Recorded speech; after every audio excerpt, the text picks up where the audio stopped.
एक दिन एक ब्राह्मण ने अपनी पत्नी को अपने बिन खाना खाने से मना किया ताकि कहीं ऐसा ना हो कि वह बकरी बन जाए। इसके जवाब में उसकी पत्नी ने भी उससे यही कहा कि वह भी उसके बिना खाना नहीं खाएगा ताकि वह कहीं चीता न बन जाए। दोनों राजी हो गए। इस तरह काफ़ी दिन निकल गए और दोनों में से किसी ने अपना वायदा नहीं तोड़ा। दोनों एक दूसरे के साथ ही खाना खाते थे। पर एक दिन उस ब्राह्मण की पत्नी ने अपने बच्चों को खाना देते समय उस खाने में से चखने के लिए एक और खुद खा के देख लिया था, क्योंकि उस समय उसका पति वहाँ नहीं था। सो उसकी पत्नी तुरंत ही एक बकरी बन गई। जब वह ब्राह्मण घर आया तो उसने देखा कि एक बकरी उसके घर के चारों तरफ घूम रही है। यह देखकर वह बहुत दुखी हुआ, क्योंकि वह तुरंत ही जान गया कि वह बकरी कोई और नहीं बल्कि उसकी अपनी प्यारी पत्नी थी। उसने उसको अपने घर के आंगन में बांध दिया और उसकी बड़ी सावधानी से सेवा करने लगा। कुछ साल बाद उसने दूसरी शादी कर ली, पर उसकी दूसरी पत्नी अपनी पहली पत्नी के बच्चों के साथ बिल्कुल भी अच्छा व्यवहार नहीं करती थी। वह तो उसको खाना भी बहुत कम देती थी। वे बच्चे बेचारे बहुत परेशान रहते थे। उनकी बकरी माँ उनकी शिकायतों को सुनती रहती, पर वह बेचारी भी कुछ नहीं कर सकती थी। उन बच्चों की माँ ने यह भी देखा कि उसके बच्चे दुबले होते जा रहे हैं। इसलिए एक दिन उसने अपने बच्चों में से एक बच्चे को अपने पास बुलाया। एक डंडी से अपने सींगों को मारें। ऐसा करने से उसके सींगों में से कुछ खाना निकल आएगा जिसे वे खा सकते हैं। बच्चों ने ऐसा ही किया। अब जब भी उनको भूख लगती वो अपनी बकरी माँ के सींगों में डंडी मारते। इससे उनमें से कुछ खाना निकल आता और वे उसे खाकर अपना पेट भर लेते। इससे धीरे धीरे उनकी तंदुरुस्ती अच्छी होने लगी। पर यह तो उस सौतेले माँ की उम्मीदों के खिलाफ हो रहा था।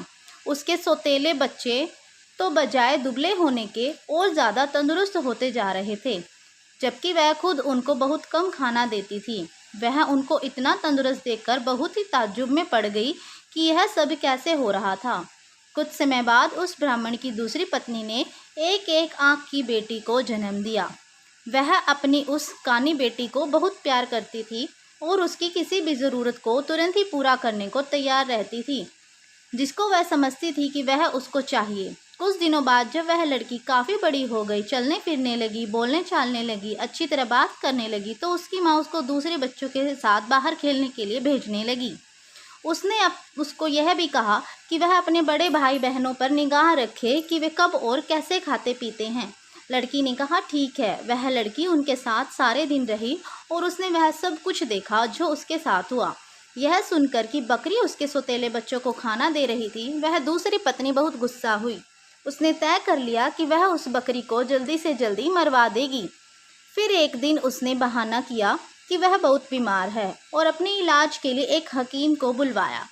उसने उस हकीम को रिश्वत दी और कहा कि वह उसके लिए दवा के तौर पर बकरी का मांस खाने के लिए बताए। उस हकीम ने ऐसा ही किया। ब्राह्मण अपनी पत्नी की बीमारी के लिए बहुत चिंतित था और हालांकि वह बकरी को बिल्कुल मारना नहीं चाहता था, फिर भी वह अपनी दूसरी पत्नी को ठीक करने के लिए उस बकरी को मारने के लिए तैयार हो गया। पर यह सुनकर उसने पहली पत्नी के छोटे छोटे बच्चे बहुत रोए।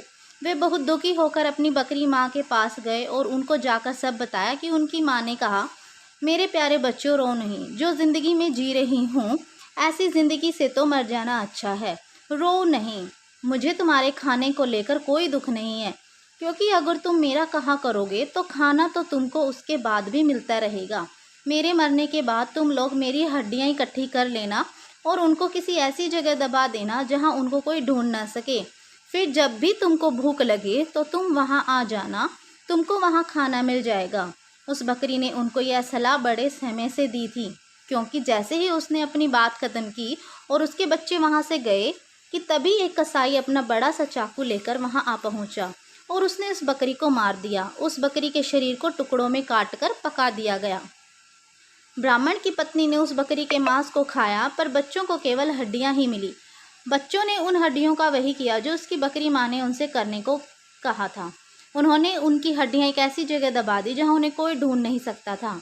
जब उनको खाने की ज़रूरत होती तो वे वहां जाते और उन हड्डियों से खाना मांग लेते और उनको खाना मिल जाता। सो अब उनको फिर से खाना रोज़ और खूब मिल रहा था।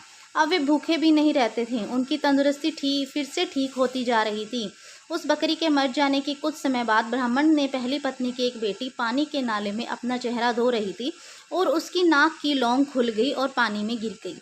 एक मछली पानी के साथ साथ उसको भी पी गई। अब हुआ यह कि एक मछुआरे ने वह मछली पकड़ ली और राजा के रसोइये को बेच दी। रसोइये ने जब उस मछली को पकाने के लिए काटा तो उसको यह देखकर बड़ा आश्चर्य हुआ कि उसके अंदर तो नाक की एक लौंग थी। वह उसको ले जाकर राजा के पास गया तो राजा को भी उसमें रुचि हो गई। राजा ने अपने राज्य में यह मुनादी पिटवा दी कि जिस किसी की भी नाक की लौंग खो गई है वह उसको राजा से आकर ले जाए। कुछ ही दिनों में उस लड़की का भाई राजा के पास आया और बोला कि वह नाक की लौंग उसकी बहन की है। उसकी यह नाक की लौंग उसका चेहरा धोते समय नाले में गिर पड़ी थी। राजा ने उस लड़की को बुलाया तो वह उसकी सुंदरता और अच्छा व्यवहार देखकर इतना प्रभावित हुआ कि उसने उससे शादी कर ली और उसके परिवार की भी खूब सहायता की।